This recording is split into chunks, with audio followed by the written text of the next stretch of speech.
శరత్ రెడ్డి గారు మీరేమంటారు? Could you please conclude? అంటే ఆల్మోస్ట్ కిరణ్ గారు కానీ లేకపోతే డాక్టర్ ఫణిరాజ్ కానీ వాళ్ళు అభిప్రాయాల పరంగా భిన్నంగా ఉన్నప్పటికీ యుద్ధం విషయంలో మాత్రం ఒకటే స్వరం వినిపించారు, యుద్ధం చేసి తీరాలని. మీరేమంటారు? ప్రతి భారతీయుడు కోరుకునేది అదే అండి. ఇప్పుడు నేను అనుకుంటున్నాను ఒమర్ అబ్దుల్లా ప్రధాని మోడీ గారిని కలిసే దాంట్లో మోడీ గారు అబ్దుల్లా గారిని పిలిచి ఏ చర్య చేపట్టబోతున్నాము, సైనిక చర్య చేపడుతున్నారా లేకుంటే పాకిస్తాన్ మీద ఎలాంటి చర్య తీసుకోబోతున్నారో అనేదే ఆయనతో డిస్కస్ చేసి ఉంటాడు అని చెప్పి అనుకుంటున్నాను నేను. త్వరలోనే ఏదో ఒకటి ఇట్లాంటి అందరి చుట్టుపక్కల ఉన్న నార్త్ ఈస్ట్ స్టేట్స్ అందరు మీటింగ్ సీఎంలతో కూడా మీటింగ్ ఏర్పాటు చేయొచ్చు.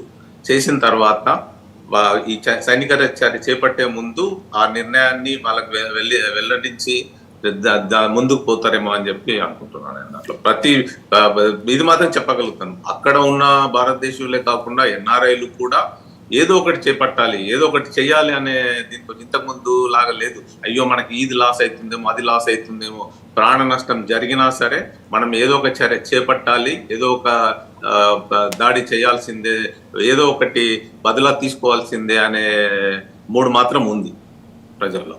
Right sir, thank you Vemula Sharath Reddy గారు, కిరణ్ తుమ్మల గారు, అలాగే డాక్టర్ ఫణిరాజ్ కుమార్ గారు, అందరికీ ధన్యవాదాలు. సో అమెరికాలోని ఎన్ఆర్ఐ సమాజం అయితే చాలా బలంగా కోరుకుంటోంది, భారతదేశం ఖచ్చితంగా చర్య తీసుకోవాలి, సైనిక చర్య, యుద్ధమా, ఎకనామిక్ బ్లాకేడ్ తోటి ఆపితే ఇది సరిపోదు, దాడికి ప్రతిదాడి చేస్తే కానీ పాకిస్తాన్ కంట్రోల్లోకి రాదనే అభిప్రాయాన్ని వ్యక్తం చేస్తున్నారు. అభిప్రాయాల్లో స్వల్పంగా భేదాలు ఉన్నప్పటికీ యుద్ధం చేయాలనే విషయంలో అమెరికన్ పౌర సమాజంలోని ఎన్ఆర్ఐలు ముందుకు రావడం అనేది ఇక్కడ గమనార్హమైన విషయం. 78 ఏళ్ల ఉగ్రవాది హఫీజ్ సయీద్, మీకు విషయం తెలుసా అండి? చాలా ఆశ్చర్యకరం, లేటెస్ట్ ఇన్పుట్స్ ఫ్రమ్ ఇంటెలిజెన్స్. అతనికి ఆయుర్వేదం మందిచ్చే డాక్టరు మన ఈ లారెన్స్ బిష్నోయ్ ఉన్నాడుగా, మనకి ఇక్కడ ఇంకొక గ్యాంగ్ ఉంది, బిష్నోయ్ గ్యాంగ్. ఆ లారెన్స్ బిష్నోయ్ సొంత గ్రామం నుంచి అది తెలిసి లారెన్స్ బిష్నోయ్ గ్యాంగ్ అక్కడికి ఆ డాక్టర్ని వెళ్ళి పికప్ చేస్తే వాడు స్లీపర్ సెల్ని తేలింది.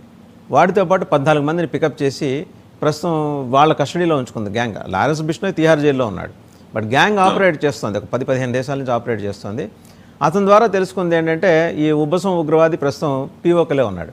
అందుకని పీఓకేలో 13 సెగ్మెంట్స్, అసెంబ్లీ సెగ్మెంట్స్ ప్రజలందరినీ ఆర్మీ ఇందాక అంటే ఈరోజు ఉదయం భారత కాలం ప్రకారం ఈరోజు ఉదయం వాళ్ళని వార్న్ చేసింది, మీరు 2 నెలలకు సరిపడా ఆహార పదార్థాలన్నీ నిల్వ చేసుకోండి, ఏ క్షణం యుద్ధం కాదు రావటం, ఎక్కడ వీడి అడ్రస్సు వీడి జాతకం బయటపడిపోతున్నాడు. ఇప్పుడు అతనికి మంది ఇచ్చేవాళ్ళు భారత్, అతను ప్రాణం తీసేది భారతీయుల్ని.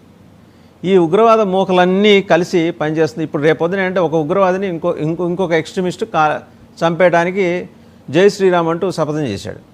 సరే, అదొక స్క్రిప్టు, అదొక స్కూల్, ఆ స్కూల్ ఆఫ్ థాట్ వేరే. ఇప్పుడు ఈ వాటర్ ట్రీటీ గురించి ఆయన కూడా మాట్లాడాడు. ఏంటంటే నువ్వు మాకు నీళ్ళు ఆపితే, హఫీజ్ సయ్యద్, మాకు నీళ్ళు ఆపితే నీ శ్వాస ఆపుతాను. వీళ్ళకి గొంతులు కోయటాలు, శ్వాస ఆపటాలు. ఇంకొక ప్రపంచ మేధావి ఉన్నాడు, నోబెల్ బహుమతి గ్రహీత మొహమ్మద్ యూనస్, ఆయనేమో మెడ పీసుకేస్తానంటాడు. వీళ్ళ మాటలు ఒక్కడివైనా సవ్యంగా ఉన్నాయండి వీళ్ళలో. ఆవిడేమో మేము వచ్చేస్తాం, మేము అది కడతాం, మా జిహాదీ ఆర్మీ చీఫ్ వచ్చి ఫస్ట్ అజాయిస్తాం. వీళ్ళందరినీ ఉగ్రవాదులు కాకుండా, వీళ్ళని ఉగ్రవాద దేశం కాకుండా ఇంకేమన్నా నాగరిక దేశం అని ఎవడన్నా పిలుస్తాడండి ప్రపంచంలో?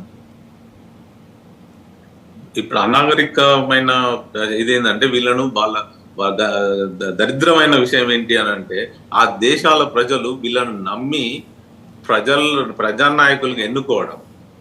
వీళ్ళందరూ ఏ రోజు కూడా మెజార్టీ సంపాదించి దేశాన్ని పాలించిన నాయకులు కాదు. బిలాల్ కానీ ఇంకా మిగతా వాళ్ళు వీళ్ళంతా ఎప్పుడు కూడా ఇది చేసిన వాళ్ళు కాదు. వాళ్ళు మేకపోతు గంభీరం ప్రదర్శించాల్సిందే. వాళ్ళకి లేకపోతే అక్కడ అస్సలు ఇది లేదు, ఎగ్జిస్టెన్సే లేదు. ఈ మాటలు మాట్లాడకపోతే వాళ్ళకి ఎగ్జిస్టెన్సే లేదు. ఊరికిచ్చి కొడతారు. ఒక రోజు వస్తుంది కదా, వీళ్ళందరినీ ఊరికిచ్చి కొడతారు ఆ దేశాల ప్రజలు. చూసినారు కదా మీరు శ్రీలంకలో ఏమైందో, చూసినారు కదా మీరు బంగ్లాదేశ్ లో ఏమైందో. అట్లాంటి పరిస్థితి తెచ్చుకోకంటే ముందు వాళ్ళు ముందు జాగ్రత్తగా పడి ఇట్లాంటి మాటలు మాట్లాడుతూ ఉన్నారు. కానీ బిలాల్కి తెలుసు భారతదేశానికి ఇది చేస్తే ఏమైతుందో తెలుసు వాళ్ళకి. ఈ himself is the victim of terrorism అండి. వాళ్ళ తల్లిని కోల్పోయాడు అతను. అవును, ఆయన వాళ్ళ బాధితుడే కాబట్టి ఈయన కూడా బాధితుడు కాకుండా ఉండేందుకు అలాంటి కామెంట్ చేస్తా ఉన్నాడు. ఆయన మీద ఎక్కడ అటాక్ చేస్తారో, నేను మాట్లాడకపోతే నా మీద ఎట్లా అటాక్ చేస్తారో అని చెప్పి వాళ్ళు ముందుగా మాట్లాడుతున్నారు తప్పిస్తే, వాళ్ళకి ఏదో పొడుస్తాము, భారతదేశాన్ని ఇది చేస్తాం అది చేస్తాం అంట. అందరికంటే ముందే వీళ్ళే పారిపోయేటోళ్ళు. ఏ దుబాయ్కో ఏ లండన్కో పారిపోయేట కుటుంబాలే అవి. అవకాశం వచ్చినప్పుడు పోయి పాలిస్తున్నారు, అవకాశం రానప్పుడు పారిపోతున్నారు దేశాన్ని వదిలిపెట్టేసి. రైట్. కిరణ్ గారు, ఇందాక మీరు ఏదో చెప్పారు.